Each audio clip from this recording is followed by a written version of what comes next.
Savant. Oh my stars! Cole Caufield ties it. He's in. He scores! Oh my!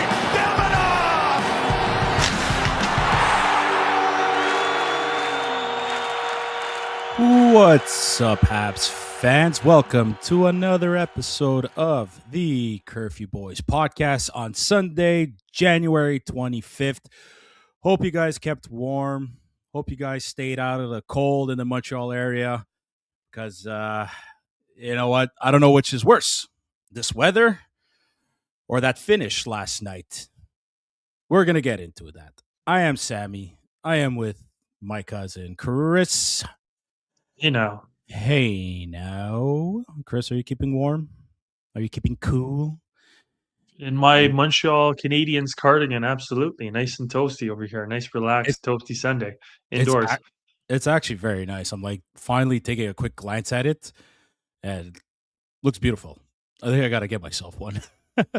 It's a must. Again, free advertisement for Tricolore Sport. Would love to have your logo right at the bottom of this of our episodes one day. But all that to say is when the mystery bags come around and you have the opportunity, especially when they fall on rebate or there's a discount like 50% off, they are worth it's worth every penny. Yeah.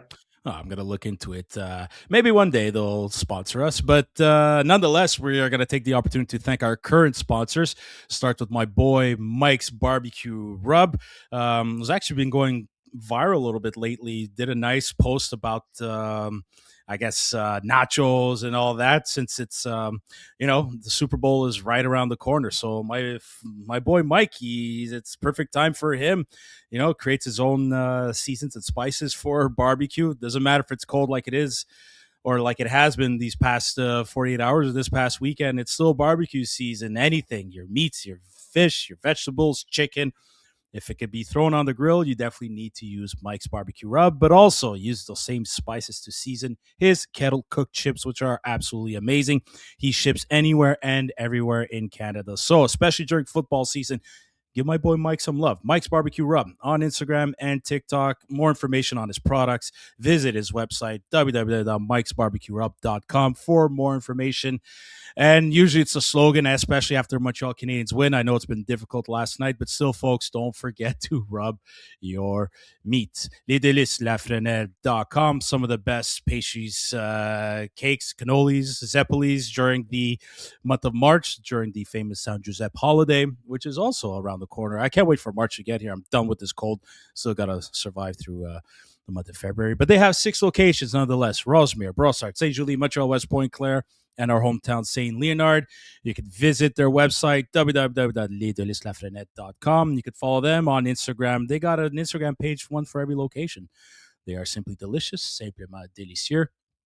And last but not least, our boy Sunil from the very famous Habs Cave. Literally a man's cave, or a Habs fan's dream to have a man cave like the Habs Cave. Great content regarding Montreal Canadiens memorabilia from top to bottom in his entire basement. Once in a while, he gets the special guests to come over. I think he had Gilbert Dion this past weekend. So he posts content regarding that. Some ex-Montreal Canadiens members, Stanley Cup champions from the glory days, as we should say. So give our boy Sunil some love. Habs Cave, follow on Instagram and TikTok. He's just an awesome guy, a great member of the Montreal Canadiens community. All right, man. Folks, we usually do our best to be available for post-game shows. Saturday night, we could say last night, unfortunately, just wasn't the right timing, but I think for some reason, maybe the hockey gods were guiding us a little bit, because had we come on live straight after that loss, shit would have been said. I think arguments would have been had. It will still be said. Yeah, shit will still be said today. But I think I think with much cooler heads, no pun intended, regarding the weather. In a sense, I'm sort of glad we not that I'm glad we didn't. I still wish. I wasn't feeling good. Zook wasn't feeling good either. Some of the other boys weren't available as well. But I'm thinking about last night too, and I'm feeling a lot less emotional. Even though I hate using that phrase, but that's just me. I'm trying to think. I'm trying to think about this game on every analytical aspect. Try to find some logic behind it. Some things I could, some things I can't. You know what I mean? They lose to the Bruins, not the Bruins, the Bruins 4-3. A little typo error over here, but yeah. The worst part about it all is it's, you know what, that's the beauty of hockey, sometimes the beauty of sports. It's more beautiful when it works in your favor, and it sucks the living hell when it works against you. It's kind of the same like how we won with the Ottawa Senators last weekend. All it took was 2 minutes to tie the game and all that stuff. And yeah, so with Ottawa, we ended up winning in overtime. Mr. Saturday Night, who's really starting to make a name for himself on Saturday nights and around the NHL. I don't know, man. I really, really liked their game for the most part. It came down to, you know what? You could say it was a bit of a lucky bounce. The tying goal for Boston off of Cartier's foot, right back to him. Backhand shots. Listen, I'm not a goalie.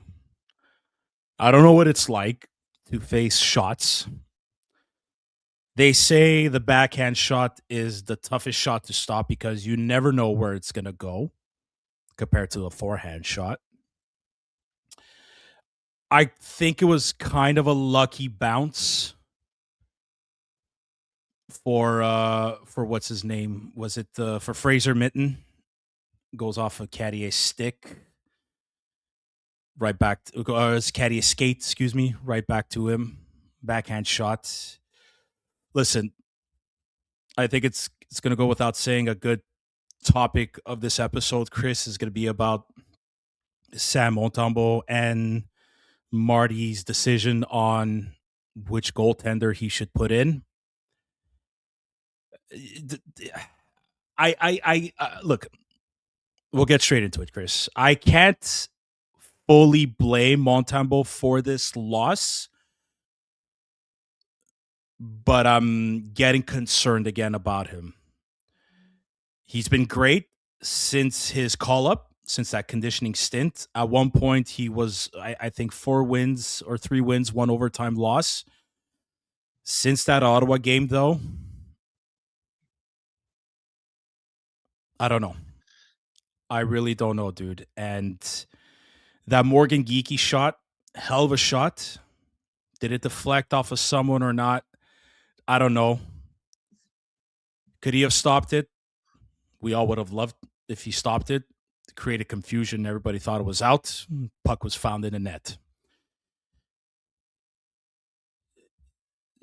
But we can't go on a penalty kill again like that. And when we do, we got to do a better job than that. I'll pass the puck to you now, Chris. I really want to hear what you have to say. Okay. So I do have a little bit of a different opinion. And before I say anything, I just want to make it perfectly clear. I'm not here to personally attack somebody, but I do have a little bit of a harsher opinion on Sam Montembeault's play. Okay. So as always, we're going to differentiate the human being and the man who's standing in front of the crease, having a job to do. We're talking about whether or not he's getting the job done and doing what we're paying him to do, or what the Montreal Canadiens organization is paying him to do. I thought 3 of the goals were relatively weak. I thought he was very slow to react. I thought his positioning was extremely weak. I thought his puck tracking was atrocious. And at the end of the day, Sam Montembeault has lost just about 50% of the games that he's played in. Mm-hmm. And we have a goaltender who's in a very awkward chair, musical chair, if you want to call it right now, and Jakub Dobes, who's holding a 15-5-3 overtime loss record. We are winning with one goaltender in particular.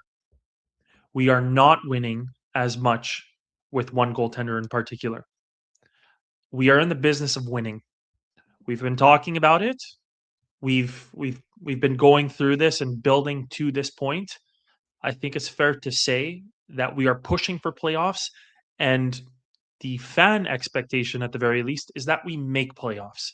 And Yeah. right now, Sam Montembeault is not giving us that chance. And furthermore, if I may share, and I'm going to read this, if this is true, this is a very, very disheartening stat that goes well beyond just the season alone. It goes, sur les 25 matchs, so I'm going to translate it to English. Of the 25 games that the Habs have been, they have held the lead in the game, Yeah. and Montembeault has been in the nets, Monty has lost 21 times. Out of If 25. that stat is 25 times where the Canadiens held the lead in a game, Okay. Yeah. Sam Montembeault was the goaltender. Yeah. He has lost 21 times. And that's why I say, Sam, I wish you all the best. But as a selfish fan who wants to see this group, this collective organization grow by making it to the playoffs and giving it our best opportunity, it frustrates me that we have seemingly some preferential treatment. And I do want to talk about some of the coaching decisions later on, but there seems to be preferential treatment for Sam Montembeault. You go on to Instagram last night, you go on to Twitter last night, and it, young and old, everybody seemed to really have a legitimate level of concern for Sam Montembeault and his play. Meanwhile, other sources let's say closer to the organization, are defending him. And I don't understand that. I really, really, really don't understand that because, again, I'll diagnose two goals quickly before I throw the puck back your way.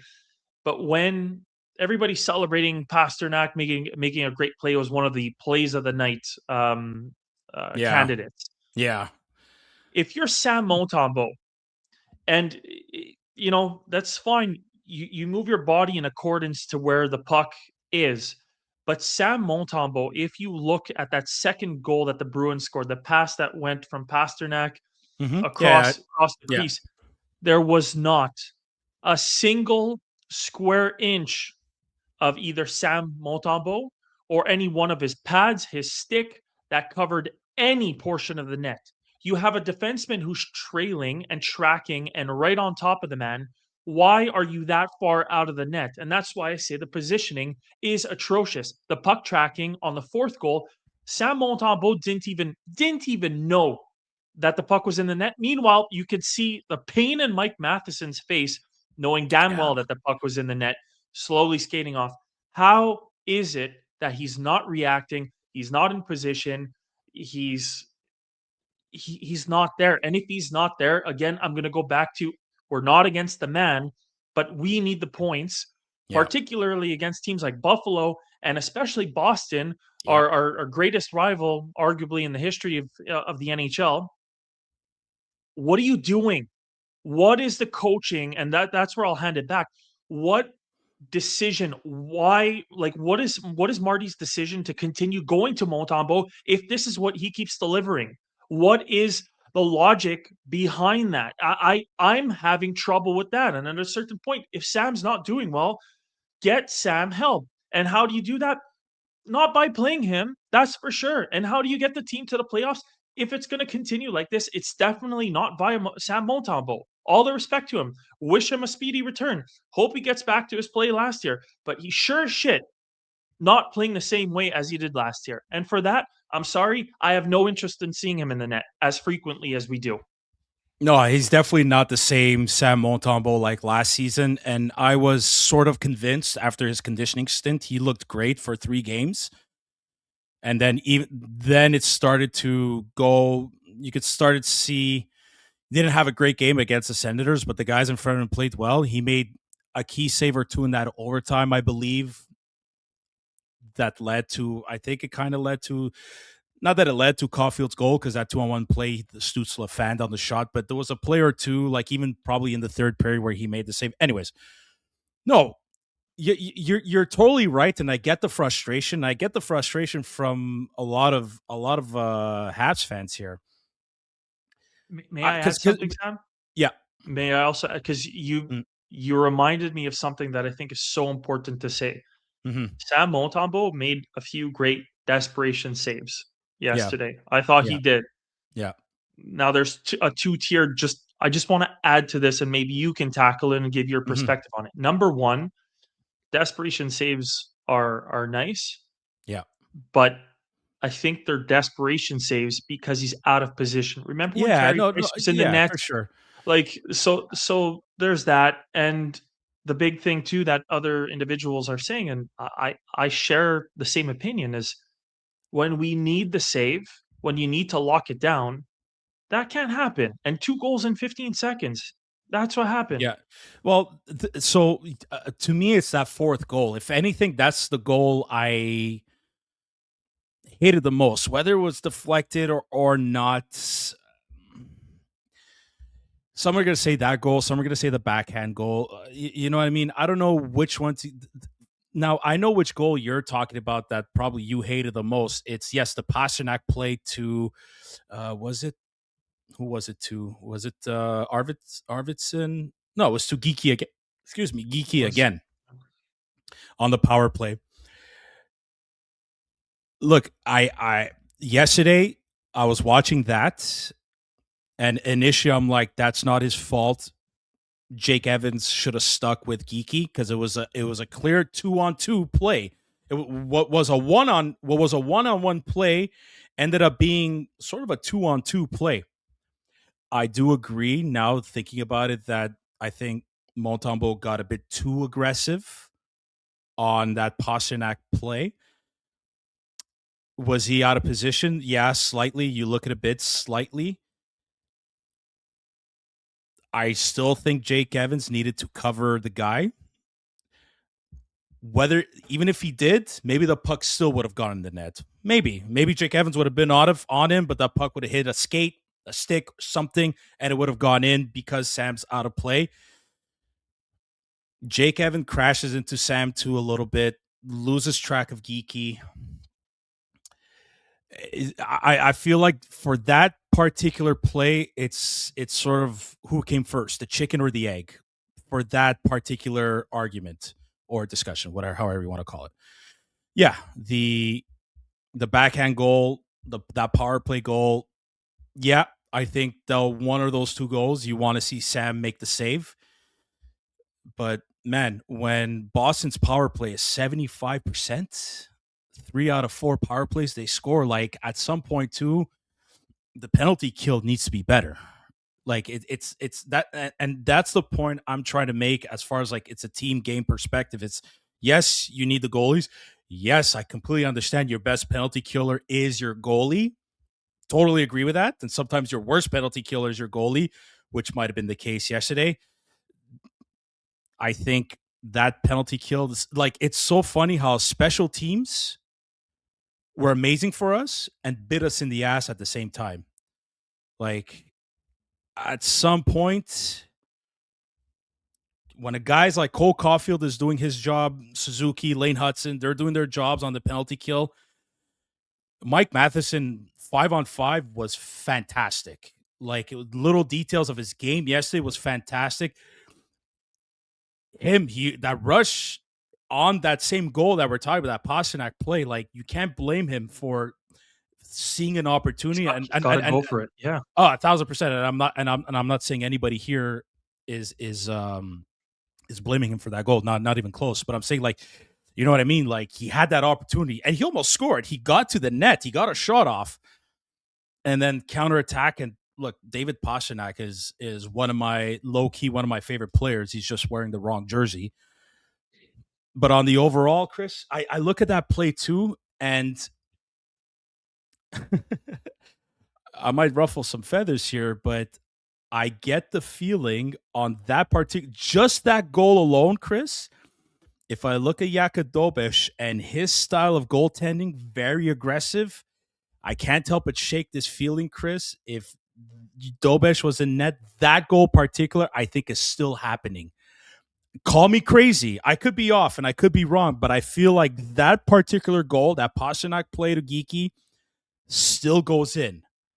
Now, we could counter. Does that backhand shot go in if Dobes is in net? Does that Morgan Geeky slap shot go in if Dobes is in nets? We'll never know. But I'm happy you brought up the stats compared to the two. I get the feeling, and you talk about coaching decisions, I get the feeling maybe Marty went into that game thinking, I'm going to put Sam in nets against the Bruins, give him a Saturday night, because come back home, despite whatever result, I had a feeling he was planning on going with Dobes against Vegas. And I think now more than ever, you know what I mean? I don't think fans influence the coaching decisions, but at some point too, I think Marty needs to understand too what's going on. And he does. I'm sure he does. I'm not questioning anything of the sort, but at some point, like I'm going back to your saying, fans' expectation is making the playoffs. Management and team expectation is fighting for the spot again, which we're still in, not pressing the panic button. Part of me wonders if those decisions are beyond Marty too. It's a question. I'm not saying, well, chances are it's the Kent Hughes, Jeff Gordon decisions. I'm really not.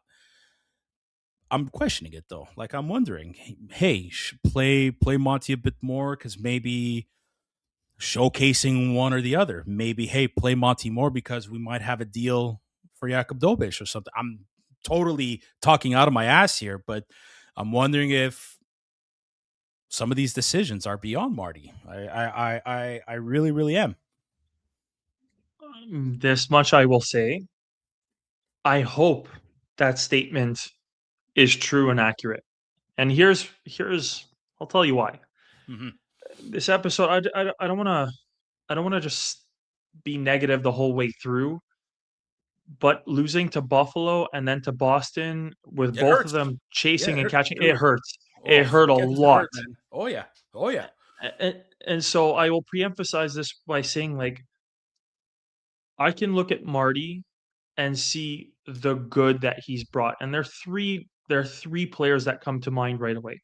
Mm-hmm. Cole Caufield, we'll get to him too, because that's the positive part of the episode. But Cole Yep. Caufield has become such a fantastic player, and he's not a unilateral, one-dimensional player. He brings a Exactly. lot to the table, and that's thanks to Marty. Look what happened to Uri Slavkovsky. It was Yep. Marty who gave him that room to grow. It was Slav himself who said, Marty helped me get here this past week. And let's take a third player that, outside of Slavkovsky, Caulfield, the big names on the team. Number 17 on our team, Josh Anderson. That man Yep. was lost last year. He took him and he put him in a very good spot. Like, I'm talking a very, very, very good spot. But at the same time, the decisions, this is where I say, I look at Marty and sometimes I'm like, oh, thank God. Like, thank God that we have him. And then Yep. other times I'm scratching my head and going, what is he thinking? Arbor Mm-hmm. Jacki. And I'm just going to say it like this. I always go with Oh, Arbor Jacki. But he had a good game. He had a He had a good good game, game. but you know what? He didn't have a Mm. fucking shift in the third period. Why? Yeah. Why? When Jaden Struble has a get out of jail free card, seemingly, why can you not even give Arbor Jacki a fucking shift in the third period? And I will say this much too. Yeah, it could be said for Jakub Dobes, but I think we've covered the goalie, like we've beaten the goalie topic to death. But Jakub Dobes, a couple of times, did not deserve not to play, Mm-hmm. or more like he deserved to play, didn't get played. If we want to talk about it too, like I've brought it up almost every single episode, but Brendan Gallagher, I understand that Kirby Doc had a finger cut and a little bit of a mini injury that had to be tended to. But before that, when the Canadiens had a power play, how in anybody's rightful mind, I understand Kirby Dach has some conditioning catch up to probably do, and that he's not fully himself. But if there's anything that I will stand by until I the day of my death, in that particular game, and even the prior game to that, Kirby Dach in an attempt to tie up the game, end of the game, or in a power play situation, I do not understand, especially with Texier coming back. I do not understand. Texier was on the ice. Brendan Mhm. Gallagher's on the ice instead of Kirby Dach. Are you kidding me? Wait, which Like play? some of The extra attacker at the end? it could have either been the extra attacker, but even in prior and earlier power plays. I know that there were limited. There was one power play where the second unit got on with 36 seconds left, so it wasn't like a huge thing. But again, Yeah. it's coaching decisions like this in general. I'm just saying in general, where I could say I see the absolute good in what Marty brings to the table for a lot of these kids and the independent coaching that goes in to helping these kids get to the next level. But there are other decisions that I can't possibly justify as a fan. I'm watching the game and I'm seeing Arbor play fantastic hockey, and next thing you know, he's out of the lineup. He has a few bad giveaways, but they still end up winning the game. Jaden Struble comes in, has an atrocious game, gets to play the whole game through, Well, it's the no same. issue whatsoever, This and plays the fucking next game. What is the logic? Why is Arbor not playing in the third versus Struble, who like he could But do the same thing anything? happened last That's game, though. The same thing happened last game. Struble didn't play the third period against, and they played both 9 minutes, 9 minutes and whatever seconds. Same thing. the difference, and I have to double check. Mhm. I'm not saying I'm locking into this, but I'm still pretty sure Struble stopped seeing ice at around the 10 to 15, like 10, 12 minute mark of time remaining, whereas Jack did not see the ice in the third. That's where I have I'd have to that's double where check, I but have a problem. no, I get it. But I don't remember seeing Struble on in the third period during the Sabres a few nights ago. I really don't. But I get your point, and I get what you're saying too. And I think we got to realize that within this entire rebuilding process, Marty was learning just as much as the players were learning. You know what I mean? Youngest team in the league, still youngest coaching experience. If you want to think about it, probably in the league too.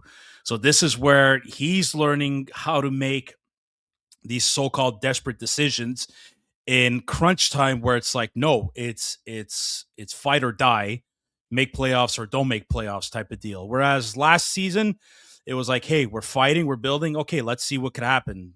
And so now this is the next step. It's for Marty too. The one play I'm thinking of, with in coinciding with your point, because the second, let's call it the second extra attacker line came in, because the guys on the first line were gassed. But there was one point where I understood Dano on out there to win the faceoff, but then once it was puck possession, I'm not sure why he was still out there with the extra attacker. That's one decision where it's, you know what I mean? Maybe because who did you have out there? I'm trying to remember who was out there. For sure, It was like Suzuki, Cole. Texier, Kapanen. The, t- There was because they the pulled the goalie at like 3 minutes, almost Yeah, 4 minutes left. something like that. And they were on for a minute and a half almost ish. That was it. So there were two. I'm saying there were two different shifts where you had Yeah. the Yes. give or Yes. Yes. take Yes. power Yes. play one, Yeah. and then you Yeah. had a second shift where you had like Dobson, Matheson, who came out, Kapanen, Mm-hmm. Texier, Yeah. Dano was out, I think, at that point in time as Yeah. well. I'm not 100% He, sure, he was but he was out for and the Gallagher was out instead of he Doc. he was out for the second one. So I do get that. I personally would have liked to have seen Doc out there with Slavkovsky as a second big body in front of that net. Personally, I think so. So I do get what you're saying. I know at one point, Chris, you talked about, or you mentioned, why is Gallagher out there on the second power play? It's there because there's nobody else though. You kind of get what I'm saying. You're not going to put out a Jake Evans. You're not going to put out Josh Anderson. When Joe Valeno was in the lineup, you're not going to put him out. And then Nick Suzuki is that fourth penalty killer. He's out there. So there's, Bolzerk is still getting an opportunity on the second power play, even though he's playing fourth line, third line. I mean, Texas back. He's going to probably be out there. I do want to see Kirby Doc on that second power play or extra attacking line too. Was it a conditioning thing, or was he there thinking like, no, man, my finger is hurting too much? Something we don't know, obviously, right? I get the frustration though. I really, really do. And the worst part about it all is it's 2 games against Buffalo that we lose. This game against Boston, I look back on that 4-0 loss against Detroit as well. That's another one that hurts. These are 8 big points that we don't have in the bank up against these guys that we're either chasing or that are up our asses. And right now we're chasing Buffalo, Detroit, Boston's up our ass. I'm going to bring in the standings, Chris. Let me just give me a couple of seconds here to share the page. It's so close though, dude. Like, I can't believe how close it is in the Atlantic Division. So here we go. Look at that, dude. Like, look at that, to the point where like even Florida is out. But I mean, if they get Barkov back, 2 games back. Two games in we yeah, exactly. There's 2 games back. Boston behind 1 point. Buffalo Sabres, yeah, we're tied, but they still got to win more than us. They got a game in hand. The only saving grace for now is, I don't know if it's going to show on the screen here as I scroll, everybody else 57 points. So like we only got to worry about Florida and Toronto. Columbus, Ottawa. I mean, Ottawa, are they down and out? I don't know. Everybody had the Canadiens down and out last season, and look what ended up happening. It's so close, dude. It's so freaking close, man. Unreal. It makes you wonder, is Buffalo going to end up going on a losing streak? They're on a 3-game winning streak, but like they've been, I think, give or take in the last 20 games, they've lost what, maybe 3 or 4? Something like that. 3. It's incredible. It, like, as a hockey fan, seeing what the Buffalo Sabres are doing, absolutely happy for them. It's incredible that they just were able to do the Thanos snap and change everything. As a Canadiens fan, though, no, I'm not liking this one freaking bit, dude. Yeah, look at you dropped it a little bit. I can bring it back if you need. Bring it back. I want to point everybody's attention to one column in particular. Look, the second from the right, the last 10 games. Detroit 8-1-1, Tampa 8-1-1, Buffalo 7-2-1. Then you take again Boston 8-2-0. Like, those are our Atlantic. That's our Atlantic division.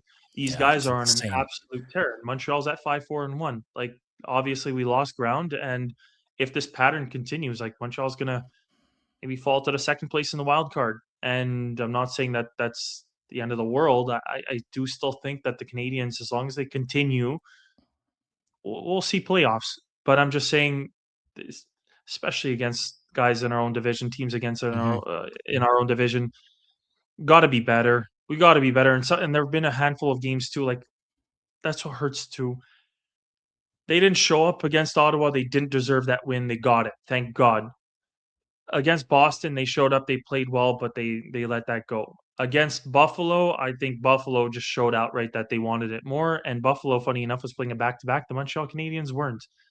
Like, I'm not here to sound the panic alarm and say what the heck is going on. No. But there's a little something that has to be. They have to step it up a little bit. That's that much I'll say. Oh, 1,000%. And part of me is I'm not. I think I might open up a can of worms when I say this, but it's funny how when guys were out with longer term injuries, I guess, like Doc, Gooley, Laine, and New Hook, obviously, it seems like the formation that we had, not that. Yeah, they had chemistry and all that, but they were winning. They were in a routine. They were in a habit. They had mojo going and all that. what I'm about to say might sound like, well, now with Doc coming back, with Gooley coming back, it ruins everything. I'm not going as far as saying it ruins everything, but when you insert those guys back in the lineup, there, like Jake Evans too, there's lots of catching up to do on a conditioning basis that they're not at the same level with everybody else that's been playing for the past month and a half or so. You get what I'm saying? 100%. And at the end of the, And and at the end of it's the just an adaptation period. What's just to play with that guy too. So forget like on top so of there's conditioning. Sorry. well exactly that. So like I'm wondering if maybe this is just a very short term bump in the road, but then once Jake Evans is maybe fully healthy, Kirby Dach is fully healthy, Texie was out day to day, Anderson was out day to day, Mike Matheson too, nothing too crazy, but I'm wondering if like, especially after the Olympic break, maybe when everyone is fully healthy and all that, maybe they kick up from where they left off to the winning habits a little bit. We'll see, man. We'll see. But like these next 4 games, dude, who are they playing? It's Vegas, Colorado, Buffalo, and then they have to win the Buffalo game. And then they go back on the road, Minnesota, and then Winnipeg. Like you cannot leave Winnipeg 0 points, man. Not with the way that team is going. You can't. And man, if they could walk away with 3 out of 4 points against Vegas and Colorado at home, you'll be doing better. The biggest game is going to be against Buffalo next Saturday night in Buffalo. Big time. And I'm going to say something. You were talking about the injuries and everything. A lot of people already have him shipped out of town, but I'm dying to see Patrik Laine come back. There's an overwhelming sentiment that's lingering on my side. I think Patrik Laine, I'm repeating myself, but third time's the charm. If I spoke to somebody who has a little bit of knowledge in terms of like just general health, has faced some of injuries, and all that to say is Patrik Laine, since the Cedric Paré incident, we never got to see. We actually never got to see Patrik Laine at 100%. And what I'm trying to get at is if he finally got the procedure or the treatment that he needed, I'm just saying what I was told by, again, somebody who has maybe a little bit of a better medical understanding, he might be skating that much better. He might be able to contribute that much more. He might be able to pivot and increase his agility. I'm not saying tenfold, but he might be a lot more significant. I can say for myself too, when Patrik Laine came here and I was watching his Columbus, his I guess highlights or just his general play in Columbus, he was much faster. He was much faster. And so that was the biggest, I think, thing that kind of took us back with Patrik Laine, and we're just like, look, he's not going to contribute at the end of the day, and blah blah blah. I do not think that we've had the opportunity to see this man at 100%, and I am welcoming. God, am I welcoming of seeing this man come back into the lineup, and I think even for power play too, for a number of reasons. Look, fans, jump on it. Do you want to trade him? That's fine. Just take note of what I'm saying today, January 25th. And I do think that I'm hoping, I think we're going to be thanking the powers that be that he comes back into the lineup and that he can help contribute on this side. But hey, here, I'll extend an olive branch to you. If he's good to go, ready, healthy, feels better, skating better, so it seems, why not put him on the top line with Suzuki and Caufield? 100%. No, why not though? Let's talk about that real quick. Why not? Everyone's gonna say, because he's slow. He's not gonna be able to skate up to them. Blah blah blah. It's okay, maybe, but if he's a big body, if he's someone that could protect the puck, try not. The key for him is try not to do anything fancy. But, and I understand you want somebody like Slavkovsky used to do with them, win puck battles in the corner or at least protect the puck. I mean, man, if he's able to do that without trying to be too fancy, without trying to deke like he used to do back in the day, but all he has to do is just get himself open. If he's able to get himself open, carry the puck in, you find Suzuki, give Suzuki the puck, make yourself open, and just fucking rip it. And good luck to the other team trying to cover both Caufield and Patrick Laine. I say, why not? He's getting paid eight point whatever $million. Why not put him on the top line? Why not? And if it's one of those games where it's like, you have to sit him out for a couple of shifts here and there, you throw in Texier back on, or you throw in Kirby Dach back on. Why not? When he's back though, like you got to put him on the power play, and you got to make a decision with somebody. Somebody has to sit out. That's gonna be a whole other topic of debate when that time comes. But at this point, like, why not try Patrick Laine up front? It's funny how again the narrative changes. We need a top line winger. We need a top line winger. Like, I want to see that happen. I want to give it a try. And no disrespect to Texier, like he went on a stretch there, but long term, is Texier the answer for a top line? I'm not so sure. I'm not so sure. And I love the guy. I love what he's been doing since he got here. But you know what I mean? Bought out. He was bought out. Canadiens gave him a chance. Yeah, he earned that contract. Good for him. And Kent Hughes said it's a contract that, like, yeah, he brings, there's certain intangibles that he brings, but it's also, you want to give him a contract that's tradable. I mean, he did say it. Came directly from the horse's mouth, man. Like that's somebody that they're thinking, hey, if it's not working out here, we can give you a chance elsewhere. May not get much of a return, but we give somebody else a chance. Yeah, and he came in for free anyway, so whatever comes in return is just bonus. So 1,000%. Well, talking about top line wingers though, Sam. Yeah, Cole Caufield, HatTrick. Yeah. What a set of goals! What a set Unreal. of goals! Clapper Unreal. on the power play, just patience, picks like how the heck did he find of a corner of a net? How that this much space in between Swayman's shoulders and the crossbar, and he managed to snipe in. Was this much space? You know those kids games where you have to like fit in the block that's in a certain shape? Like, yeah. There was that space, and the fucking puck went like it was shaped like this. One second. I'll do one up. Just so you all know, the cylinder fits. This is the space that Caufield sniped it in. I'm not making the sign of the pyramid. This is not some conspiracy Illuminati garbage, but I'm just telling you this is the space that Caufield had, and this is how the puck went in. Just letting you all know that square, whatever game it was called, the cylinder fits within the square. I'm just saying, try it out. You could put the cylinder into the square. Just give it a try, kids. Yeah. Unbelievable. Second career hat trick. Without doing any research, Chris, don't cheat. Do you remember when was the last Cole Caufield hat trick? Oh, it was against Florida last game of the season, and it was Carey Price's last game with the Montreal Canadiens. It was like a beautiful 10-1. I think it was a 10-1 win by Montreal, too. 10-2, April, either April 29th, or I don't know. Last game. It was the last game of the season, if I'm not mistaken. Final game of the season, final game of Carey Price's career with the Montreal Canadiens. April 29th, 2022.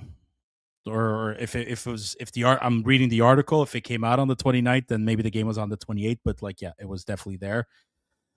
Yeah, man. They won 10-2 against the Florida Panthers. Mike Hoffman was on the team. What's his name? Perrault was on the team. Oh, too. my God. Not Yannick Perrault, but what was it? Oh, Mathieu Perrault. Mathieu Perrault was on the team. I think obviously Raphael Harvey Pinard, was that the year he was on the team too, where he scored 20 goals? I'm trying to remember. I think Pitlick on the team. Crazy where we've come from. Like, and this is the thing. It's there's no panic button, and we understand the reality of this team, how they've started and where they're at now. I am still at the belief that this is not the full picture of the team. We still have 4 other major prospects to wait and see. Okay, I'll add in 5. I'll add in Jacob Fowler, but I'm thinking Jacob Fowler. I'm thinking Michael Hage. I'm thinking Alexander Zarowski. I am thinking Bryce Pickford. And I am also thinking Um, David Reinbacher, who got hit in the head yesterday against the Calgary Wranglers, was out for the game. Everybody's still freaking out. Everybody's calling this thing made of glass. He's a bust, blah, blah, blah. Shut the fuck up. If you're hearing this, no. I'm dead serious. You wanna disagree with me? That's fine. You want to go ahead and say he's made of glass, blah, blah, blah. Grant McCagg lost his shit, and I totally agree with him. Kid left the game for concussion protocol. It's something serious. History with injuries and all that. If he's not back Monday night, they play Monday night against the Wranglers again, then there's something to be concerned about. But I'm not going to blame a kid for being taken out of the game because he got hit to the head and they want to take it easy. They knew they had the game in the bag, even though they weren't, it was a tie game or something like that. Anyways, all that to say is I'm still putting in David Reinbacher in this discussion of one of the key members of the rebuild. He's going to be a top 4 defender. And even if he's a bottom pairing defender where all you have to do is just focus on him, getting the puck out of the zone, defending, penalty kill, that's it, that's all. Hey, man, I'm all in for that. We have Noah Dobson, who's offensive enough. Lane Hudson is Lane Hudson. Mike Matheson once in a while. That's it. You don't need half of your defensemen to be Lane Hudson's or the Cale Makars of this world. You need guys to defend and only defend. That's what David Reinbacher is going to do. I don't care if he's the 5th overall. Well, we could have gotten Mitchkov or blah, blah. I don't give a shit. It's enough. Enough. Let the fucking kid be. Let him develop. Let him play when he's healthy, hopefully. And that's it. That's all. But back to Cole Caufield. We got to go back to Cole Caufield. Do you think he's going to reach 40 goals? Without a doubt. Without a doubt. I hope so, man. Especially with last night's performance. Look, neither have I. None of the Curfew Boys, for that matter. All of us weren't born. So I mean, sorry, no, that's not true. That's not true. You guys were born. I was born too, but we weren't. Like we weren't watching. Sorry, we weren't. Well, the last 40 goal scorer was the only person I have is either Danfus or Stéphane Richer, and obviously Stéphane Richer was the last 50 goal scorer. But for anybody to reach 94, 93, Danfus was a 94. Okay, yeah, I had a feeling it was Danfus because I know Danfus even scored. I want to say, I don't have the stats in front of me. I should have pulled it up, but I know that same year. I think that same year that Richer scored 50. I think Danfus was he even part of the team? I know somewhere there was 40 goals, but yes, Danfus was definitely the last guy to score at least 40. The last player to get a hat trick in Boston as a Montreal Canadiens was Mark Recchi. Yep. Can you believe? Do you that? remember? Do you remember? No, there's. I don't remember. The last hat trick from a Montreal Canadiens player against the Boston Bruins was a magical night. Giving you a hint. Yeah. Mike night. It was Mike Camilleri. I want to say it's the Centennial night, the Centennial Celebration night. Centennial night. Yeah, that was it. That game. Yeah, that game just. I closed my eyes. I started remembering the guys like skating out, and Dryden and Roy standing on either end of the ice with a mask on, like, especially now. And who was the Ken? But and that legendary equipment manager? Was it Eddie? Eddie Palchuk? Yeah, Eddie. He came out with a bucket, started dumping pucks on the ice too. Oh yeah, I 1000% remember that night, and I remember that Camilleri hat trick. I'm trying to remember if was it that game that he got a standing ovation, and the crowd was going nuts, and Camilleri's just on the bench and he's just going like wow, and I think he looked at Pierre Gervais, the equipment manager at the time, because I think that was Camilleri's. That must have been the first year where like Gomez, Gionta, like where what's his name, Bob Gainey, like completely changed the team completely with the 10 free agents, bringing in Gomez, Gionta, Camilleri in. I'm pretty sure that was the season, 2000. Yeah, was it the 2009, 2010? Pretty sure it was that one. Yeah. And yeah, so I think I read it in Pierre Gervais's book when Camilleri was freaking out, said, wow, he looked over at Pierre Gervais, and Pierre Gervais said, "This is Montreal, baby," like something of the sort. So, you know what I mean? Listen, at the end of the day, I'm not totally wrapping this up, but at the end of the day, we just want guys to play their best, leave it on the ice. We don't care about scoring goals. At some point, yeah. If you're there to score goals, score the goals. If you're there to grind and hit, grind and hit. You know what I mean? If you're there to defend, defend. If you're there to do highlight reel plays and such like Lane Hudson, you do it. If you're there to make the saves, make the saves. You know what I mean? Like it's easy to blame the goaltender, just as it's also easy to not blame the goaltender. And I think we're a smart enough fan base. I use that term lightly. There's a few rotten apples in this fan base, but just like every other fan base, we could be the Toronto Maple Leafs, right? We could be worse and boo Mitch Marner and run him out of town. But anyways, like I think we know the difference of blaming the goalie and not blaming the goalie. So yeah, man. These next games, dude. I keep wondering and thinking. I think now it's time to see Jakub Dobes what he could do now. You mentioned it early with his numbers. I think his numbers are proof enough. Look, Jakub Dobes got into a little bit of trouble for responding to the media when they were saying, "Oh, if it was yourself who went down," and Yeah. I stand by. I'm not saying that's the way to go about it, but at the end of the day, that statement was put out, and I freaking agree with him because You're his speaking his numbers truth. don't lie. He's got double the wins versus the losses. He has, and again, I'm gonna make sure that I'm not I'm loading the stats again, but I'm pretty sure he's 15, 5, and 3. Mm-hmm. So if he's 15, 5, and 3, 15, 5, and 3, okay, there you go. 8, double 8 is 16. So it's just a little, but Jakub basically has Dobes, that is, has 2 wins for every loss. If you want to say regulation loss, he's got 3 wins for every regulation loss. Whether his stats are not that good at the end of the day, and that's where the frustration comes from with Monty, Jakub Dobes gets the job done. It's not about that. It's not about that amazing save. It's not even about the stats at the end of the day, except for one: wins. Yeah. Dobish has them. Monty has a fraction in terms of winning percentage. It's not comparable.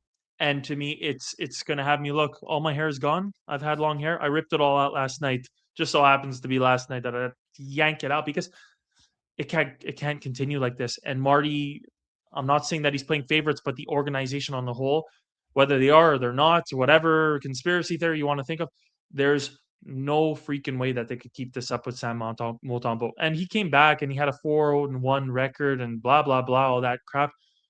Imagine he had a 4-1 record since getting back. I'm not saying that he had super easy games, but what would his stats look like if he didn't win those games? Anyhow, Yeah. He would have been. Well, he would have not been we're run out gonna of town. But if you come back from that conditioning stint and you don't perform again, well, I don't know, like dude. again, I don't know. it's craziness, but something's got to give. And end of day, Sam and fans alike, we're in the business of winning, and I Yeah. just the frustration comes from having an overwhelming sentiment that we could be putting ourselves in a better position to in fact follow through and get that win. And it's nonsensical. Maybe like you said, maybe there's a trade brewing, maybe people are kicking tires for Sam Montembeault. Who knows, who Ah, knows, but there's a lot of emotion, there's a lot of like there's a lot behind a lot of this. You look like, even for myself, like I would be a liar if I say it didn't play into it all. But uh, the guy is running around and doing commercials in the off season, and you have to remind yourself it's the off season, and he has every right to be doing that. and you can't turn around and start saying, "Oh, he's slacking. He's not putting the hours into training. He's doing this." That's bullshit, guys. It Mhm. might play on the emotions. It's just he's there. I think more than anything, there's just something wrong up here, and again, I you have to support a guy in this situation, but you don't have to play him. That's the big l- difference. well, here's something I just thought of, but I think as an organization, they're they're kind of put between a rock and a hard place with Monty Dobesh because both of them know that Fowler's the guy of the future. The Canadians drafted him that way. And the organization, I think their plan was Fowler's going to be playing most games in Laval, whether they win or whether they don't. He's playing those games. He's going to learn what it's like to be a pro and face pro players rather than college players. Things changed because both goalies, for some reason, one wasn't winning, one had a not a mental breakdown, but you know what I mean. Yeah, Jakub Dobes just for some reason too after all of that, like after that game against the Devils, like mentally maybe he wasn't there. The organization had to send a message, I think, to both Dobes and Montembeault that hey, Fowler's coming up, the future guy. If one of you wants to stay to back him up, start performing. And then Monty gets sent down. It's the two youngsters that are trying to hold the fort. Fowler, for the most part, did a good job. And you start to see it's like, yeah, okay, maybe against some of these better teams, probably still not there yet. But not just that, not that he's not there yet. You just can't have a 3 goalie rotation system going on when Monty came back, right? Like the Fowler's got to play. He can't play every 3 games, right? But I think deep down inside, both Dobesh and Monty, like they know, but the organization knows too. It's like we have our goalie. We're sort of, I'm going to use the word stuck with both Dobesh and Monty, but they kind of are. I really think, Chris, this is an audition for who's going to be the number 2 to Fowler. I And agree. I agree, but you know what what I mean? we have to remind ourselves too is this is not going to be, no disrespect to him. It's how the league trend is going. This is not going to be Carey Price who's Nope. stepping in and playing 72 out of 82 games. This is going to be probably a 55-45 split Mm-hmm. in terms of Yep. percentage of games played. And that's where that's where I really lock in and I say I would rather have, if the trend continues, I would rather have Dobesh as a backup, not because I think he would make a better teammate. Like in all honesty, both Sam and Jakub seem like great individuals. It's not the personality. I think they both No, no. check that box. It's who's going to give you the highest probability when they get time in nets. Who's going to win the most games? Well, I look. I'm putting my bet on Jakub Dobes as it stands. And if one day I have to eat my words, I'll happily do so. But Sam, Sam, at the end of the day, wish him well. I do wish him well, whether it's here or elsewhere. It's disheartening, and I don't want to be picking at a guy, but like yesterday's loss does not happen. Whether you say like that's it's harsh to put it on one, but like you cannot have a puck in the back of the net where again the telltale sign for me was he's looking around, he doesn't know what's going on, and Mike Matheson is skating away, going like, "Fuck, we Yeah, got he's scored on. because Like, please don't he notice. Please don't notice." he knew it was in the net. That's Yeah, it. maybe. Yeah, maybe. One last thing, and then we could sort of wrap it up here. But both Dobesh and Monty have 1 year left on their contract next year. So they're both Monty and Dobesh, their contract ends at the exact same time. I'm telling you now though, I just truly think I truly think this is eating at them.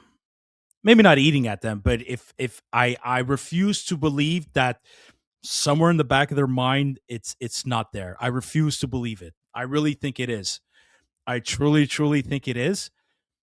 I think maybe they got a feeling the organization is going to bring Fowler in next season, maybe be a full-time Montreal Canadian, and both of them have 1 year left on that contract.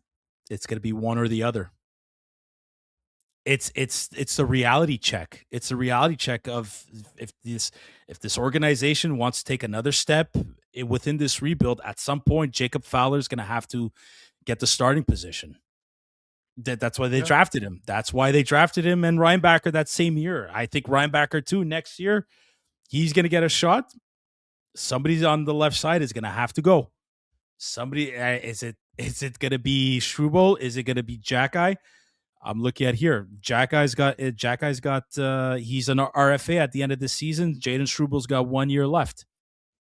Cadier's got 1 year left too. I'm telling you. And not to mention, there's still two guys that are going to have to leave this organization once Alex Newhook is officially back. There's the signs are all pointing one direction, Sam. You want to name them? You want to name the two that? Well, the two guys I'm thinking of is Blais and Veleno. There you go. Which sucks. I like Blais. I really thought Blais should have been in the lineup against Boston, but I think he should be in the lineup against Vegas because we need a big body on the fourth line. We need somebody to do something on the fourth line. I agree entirely. And I don't want to see, like, I actually genuinely like Blais and Veleno. And when the team was not necessarily doing so well, I would have loved to have had these guys earlier, maybe playing a little bit more of a significant role as the fourth line. Mm-hmm. I just hope we don't lose them. I would love to see both of them, even though it's not necessarily where they would want to be. They'd rather be NHL, playing in the NHL, but I would love to see both of those guys go down. I keep repeating, I want to see Laval win the Calder Cup. I really do. Blais was great in Laval for the short amount of time he was there. He was scoring goals. He's putting up points. So I'm just letting everybody know now, 14 forwards active, 7 defensemen active, no defensemen on the IR. Caden Gooley's back. That leaves you with 21 players, and then you have 2 goalies. 22, 23. 23-man roster going on right now as we speak. The day that we hear Patrick Laine is off the IR, we're going to have to say goodbye to somebody. That's pretty much it. I don't know if you have anything else to say, Chris. Well, the boys win. Wishing them a great week ahead. Looking forward to seeing Montreal play the Quebec Nordiques, Colorado. Oh, boy. They're going to be wearing the jerseys this week, and it's going to be here in Montreal. So I think that's comparison to the last time, it's really going to give a lot more of a Montreal Canadiens, Quebec Nordiques feel to it. I think Montreal is going to be wearing their white uniforms. Wouldn't be surprised. Another good Friday brawl, maybe. Oof, that's going to be it's going to be the Thursday night brawl this time around. Exactly. All right. Well, if that's the case, we'll wrap it up. Hey, listen, to all the NFL fans out there, it's another big Sunday. I think you got the Patriots versus the Broncos, and then you got the Rams versus the Seahawks. So we'll probably check that out ourselves. We know for sure Anthony's going to be glued to the TV. So if anybody, send Anthony some DMs, tell him Patriots suck, Patriots suck, Patriots sucks, go Broncos, go Broncos, go Broncos. We give you guys full permission. Can I say one last thing? Can I say one last thing? Because you opened up that can of worms. Now that he's not playing anymore and you actually listen to the guy, like, Spitting Chicklets podcast is now on Netflix. Yeah. The Tom Brady episode.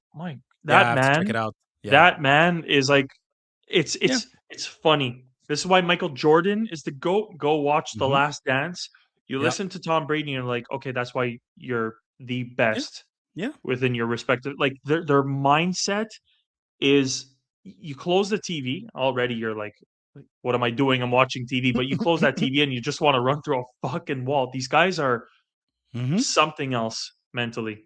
Crazy to see. I highly recommend for anybody I do have to check it out, but the Last Dance documentary got me in a zone, and especially was during COVID. There was no gym and all that. I couldn't train enough to get through those physical exams in order to get into the where I'm at now.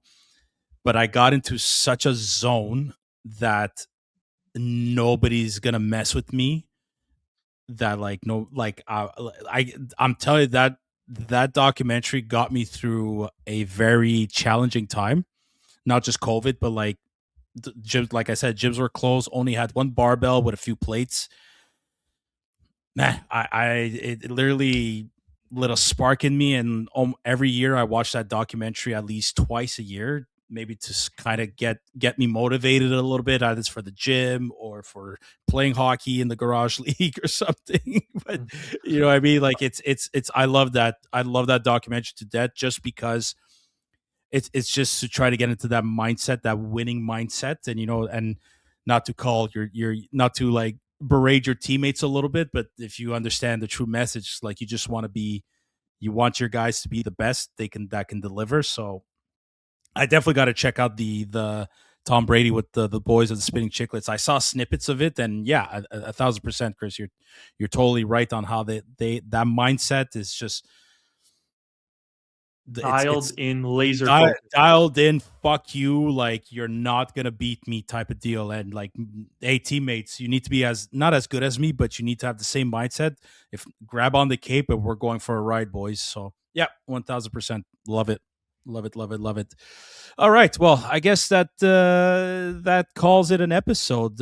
Thanks you all for tuning in. Please, like we say as always, if you enjoy this video on YouTube, enjoy this episode, please click like and subscribe. It is absolutely free. It does not cost you a thing, but it definitely helps us out. You'd be helping us out big time. We truly appreciate it.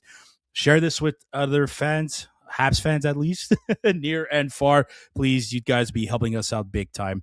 All of our episodes available on audio platforms, on Apple Podcasts, Spotify, Google Podcasts. Give us an honest 5-star rating. As long as it's 5 stars and it's honest, we'll definitely take it. Once again, you guys be doing us a big helping hand. But you can follow us too on social media platforms, Instagram, TikTok, and Twitter, also known as X.